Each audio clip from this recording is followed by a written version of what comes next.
அனைவருக்கும் வணக்கம். இன்னைக்கு பருத்தி பாலை வச்சு ஒரு அல்வா தாங்க செய்ய போகிறோம். வாங்க எப்படி செய்யலான்னு பார்க்கலாம். பருத்தி விதை எடுத்துக்கோங்க. 8 மணி நேரம் நல்லா ஊற வச்சு எடுத்துக்கோங்க.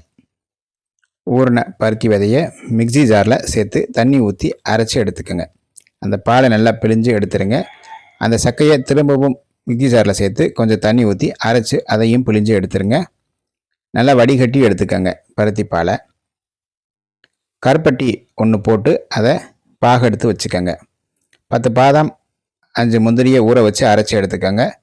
கட்டி தேங்காய் பால் கொஞ்சம் எடுத்துக்கோங்க. அடுப்பில் ஒரு சட்டியை வச்சு பருத்தி பாலை ஊற்றி நல்லா கிண்டி விட்டுருங்க. தேங்காய் பாலையும் சேர்த்துக்கோங்க. நல்லா இது கொஞ்சம் கொஞ்சமாக சுண்டி வருங்க. நல்லா கொதிச்சு வரும். இப்போ அரைச்சி வச்சுருக்கிற முந்திரி பாதாம் பேஸ்ட்டையும் சேர்த்துக்கோங்க. கொஞ்சம் கட்டிப்பட்டு வரும். கருப்பட்டி பாகையும் ஊற்றிக்கோங்க. ஊற்றி நல்லா கிண்டிடுங்க. நெய் 2 ஸ்பூன் ஊற்றிக்கோங்க. உங்களுக்கு தேவையான அளவு ஒரு 3 தடவை 2 ஸ்பூனாக நெய் ஊற்றிக்கோங்க. ஏலக்காய் தூள் சேர்த்துக்கோங்க.